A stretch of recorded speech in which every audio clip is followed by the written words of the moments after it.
బాధ్యతాయుతమైనటువంటి ప్రభుత్వం దాని మీద వారు లేవనెత్తినటువంటి అనేక అంశాలను అయితే నివృత్తి చేయాలి లేదా వాటి మీద చర్చించి సవరించుకోవాలి, సరి అయిన వివరణ ప్రజలకు ఇవ్వాలి. నిన్న రేవంత్ రెడ్డి గారు అంటే ఎంత మరుగుజ్జు మనస్తత్వం అంటే కేసీఆర్ గారు 7ంటికి ప్రెస్ మీట్ అయితే ఆయన 9 గంటలకు రాత్రి 9:30కి ఇంట్లో చిచ్చాటు పెట్టడం అంటేనే ఆయన ఎంత సంకుచిత మనస్తత్వంతో ఎంత మరుగుజ్జు మనస్తత్వంతో ఆయన గారు ముఖ్యమంత్రి పనిచేస్తుండో మనకు అర్థమవుతా ఉంది. సరే, అది ఆయన విజ్ఞత, ఆయనకు వదిలేస్తాం. ఇప్పుడు కేసీఆర్ గారి వ్యక్తిత్వం ఏమో హిమాలయాల పర్వతాలంత ఎత్తుగలిగిన వ్యక్తిత్వం కేసీఆర్ గారిది. రేవంత్ రెడ్డిది ఏమైపోయిందంటే ఒక మరుగుజ్జు మనస్తత్వం, సంకుచిత భావాలు కలిగినటువంటి వ్యక్తి. కేసీఆర్ గారు నిన్న ఒక స్టేట్స్మెన్ లాగా మాట్లాడారు, కానీ రేవంత్ రెడ్డి గారు నిన్న చిట్చాట్ రూపంలో మాట్లాడింది ఎట్లుందంటే ఒక స్ట్రీట్ రౌడీ లాగా మాట్లాడినట్టున్నది. సో ఒక గల్లీ గుండా ఓ దాదా మాట్లాడినట్టుగా ఒక స్ట్రీట్ రౌడీ లాగా రేవంత్ రెడ్డి గారు మాట్లాడారు. ఇంత చిల్లరగా మాట్లాడతారా? ఆయన కేసీఆర్ గారు చాలా గొప్పగా ఆయన మాట్లాడుతూ ఒక మాట అన్నారు, తెలంగాణకు నొక్కుబడనీయను అన్నాడు. తెలంగాణకు నొక్కుబడనీయను అని కేసీఆర్ గారు అంటే ఈ ముఖ్యమంత్రికి, ఈ సాగునీటి మంత్రికి ఎందుకంత నొప్పి కలిగిందో నాకు అర్థమవుతలేదు. ఎందుకంటే తప్పు చేసింది కనుక మీకు నొప్పి కలిగింది, రాష్ట్రానికి మీరు అన్యాయం చేసింది కనుక, సురుకు దలిగింది కనుక, మీరు సమాధానం లేదు కనుక ఫ్రస్ట్రేషన్లో ఆ చిల్లర మాటలు మాట్లాడినారు. కేసీఆర్ గారి వ్యాఖ్యలతో రేవంత్ రెడ్డి తెలంగాణ ద్రోహిగా నిన్న స్పష్టంగా రాష్ట్ర ప్రజల ముందు కేసీఆర్ గారు నిలబెట్టారు. ఉత్తమ్ కుమార్ రెడ్డి గారు ఉత్తర కుమారుడుగా నిన్న తేలిపోయినటువంటి పరిస్థితి. ఇప్పుడు అనేక అంశాలు మాట్లాడింది నిన్న కేసీఆర్ గారు. అరే, మేమున్నప్పుడు ఫస్ట్ క్యాబినెట్లోనే 2,000 రూపాయల పెన్షన్ ఇస్తామంటే ఇచ్చి చూపినాం. మరి నీ 4,000 పెన్షన్ ఎందుకు ఇస్తలేవు? ప్రజలకు బాండ్ పేపర్ మీద రాసిచ్చినావు కదా, గ్యారంటీ కార్డు ఇచ్చినావు కదా, 2 ఏళ్ళు అయిపోయింది, 4,000 పెన్షన్ ఏమైందని కేసీఆర్ గారు అడిగారు. దానికి సమాధానం చెప్పిందా మీరు? ఎందుకు ఆ చిల్లర మాట్లాడుతున్నారు? మహిళలకు మహాలక్ష్మి 2,500 ఇస్తామన్నారు, ఇంకెప్పుడు ఇస్తారు? 2 ఏళ్ళు అయిందని ప్రధాన ప్రతిపక్ష నాయకుడిగా వారు లేవనెత్తారు. What is the answer? ఎందుకు ఇవ్వడం లేదు? కాంగ్రెస్ పార్టీకి అపారమైన అనుభవం ఉన్నది, నిధులు ఎలా సమీకరించాలో ఎలా ఇవ్వాలో మాకు బాగా తెలుసని ఎన్నికల ముందు చెప్పింది కదా. ఏమైంది మీ అనుభవం? మీ అనుభవం అంతా దోపిడీకి, కమిషన్లకు, వాటాలకు, లూటీలకే సరిపోతుందా? అరే, ఎరువులు దొరుకుతలేవు.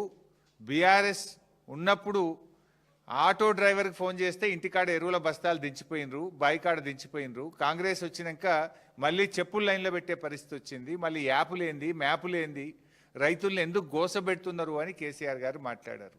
దానికి సమాధానం ఏది? అరే, ఫార్మా సిటీ అనేటువంటిది ఎందుకు, దాని ఇంపార్టెన్స్ ఏందో కేసీఆర్ గారు చెప్పారు. నగరంలో ఉన్నటువంటి జీడిమెట్ల కానీ అనేక రసాయనిక పరిశ్రమలు ఉన్నాయి, వాటన్నిటిని అక్కడ తరలించడానికి 5 ఏళ్ళు కష్టపడి చేసినాం. నీ ఇష్టం వచ్చినట్టు రియల్ ఎస్టేట్ వ్యాపారం చేయడం కాదు, హైదరాబాద్ ప్రజల శ్రేయస్సు కోసం ఫార్మా సిటీని అక్కడికి పెట్టాలనుకున్నాము అని చెప్పిండ్రు. దాని మీద ఏది మీ ఆన్సర్? ఏది? ఆయనేమో ఒక స్టేట్స్మెన్ లాగా ఈ రాష్ట్ర ప్రయోజనాల కోసం, ఈ హైదరాబాద్ ప్రయోజనాల కోసం కేసీఆర్ గారు మాట్లాడారు. కానీ రేవంత్ రెడ్డి గారు దీన్ని అంత సొల్లు మాటలు, ఆర్థిక అరాచకత్వం బీఆర్ఎస్ పాలనలో అని నిన్న రేవంత్ రెడ్డి గారు మాట్లాడినారు. అరే, నిన్నగాక మొన్న నువ్వు గ్లోబల్ సమ్మిట్ పెడితే గ్లోబల్ సమ్మిట్కి వచ్చిన టోనీ బ్లేర్, బ్రిటిష్ మాజీ ప్రధానమంత్రి గారు ఏం చెప్పినారు రేవంత్ రెడ్డి గారు? ఒకసారి వీడియో పెట్టుకొని చూడు, మర్చిపోతే. ప్రముఖ ఆర్థిక రంగ నిపుణులు గౌరవనీయులు సుబ్బారావు గారు ఏం చెప్పినారు? ఒక్కసారి ఆ వీడియో చూడు. కొత్త రాష్ట్రమైన తెలంగాణ అద్భుతంగా ఆర్థిక ప్రగతిని సాధించింది, 3 రెట్ల జిఎస్డిపిని సాధించింది, 3 రెట్లు పర్ క్యాపిటా ఇన్కమ్ పెరిగింది అని కేసీఆర్ పాలనను నువ్వు పిలుచుకున్నటువంటి అతిథులే నిన్ను కూర్చోబెట్టి నీ సమక్షంలోనే చెప్పింది కదా. ఇంకా సిగ్గు లేకుండా ఏం మాట్లాడుతున్నావు? కేసీఆర్ గారు ఆర్థికంగా ఈ రాష్ట్రాన్ని పరిపుష్టిని సాధించారు. జిఎస్డిపి గ్రోత్ రేట్లో పర్ క్యాపిటా గ్రోత్ రేట్లో దేశానికే మార్గదర్శకంగా ఈ తెలంగాణను నిలిపారు కేసీఆర్ గారని ఇలా ప్రపంచవ్యాప్తంగా పేరుగాంచిన టోనీ బ్లేర్ చెప్పిండ్రు. ఈ దేశంలో పేరుగాంచిన దువ్వూరి సుబ్బారావు గారు చెప్పిండ్రు. నువ్వు దోలుకొచ్చుకున్న గెస్ట్లే చెప్పిండ్రు. నువ్వు మాట్లాడేది నిజమా? ఆ ప్రముఖ ఆర్థిక రంగ నిపుణులు మాజీ ప్రధాని చెప్పేది నిజమా? ఎందుకు ఆ చిల్లర మాటలు మాట్లాడతావు? రాష్ట్రం పరువు తీయకు రాజకీయాల కోసం. ఈ రాష్ట్రం గొప్పగా ఉన్నది ఆర్థికంగా అని మాజీ ప్రధాని, మాజీ ఆర్బీఐ గవర్నర్లు ఒకవైపు కితాబిస్తుంటే నువ్వు రాజకీయాల కోసం ఎందుకు ఈ చిల్లర మాటలు మాట్లాడుతున్నావు? రాష్ట్ర ప్రజల పరువును ఎందుకు తీస్తున్నావు? రాష్ట్రం యొక్క గౌరవాన్ని ఎందుకు దెబ్బతీస్తున్నావు? రాష్ట్ర ప్రగతిని ఎందుకు దెబ్బతీస్తున్నావు అని అడుగుతా ఉన్నా. అసలు ఏమన్నా మాట్లాడితే ఏమన్నా ఒక సందర్భం ఉందా? ఇప్పుడు ఏదో పచ్చ కళ్ళద్దాలు పెట్టుకుంటే లోకమంతా పచ్చగా కనబడ్డట్టు ఈ రేవంత్ రెడ్డి బుద్ధే అది.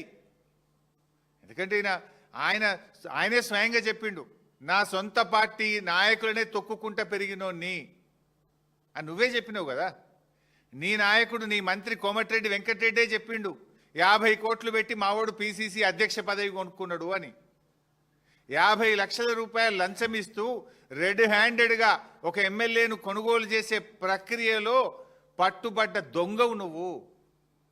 అసలు నీకు నిజాయితీ ఎక్కడదయా?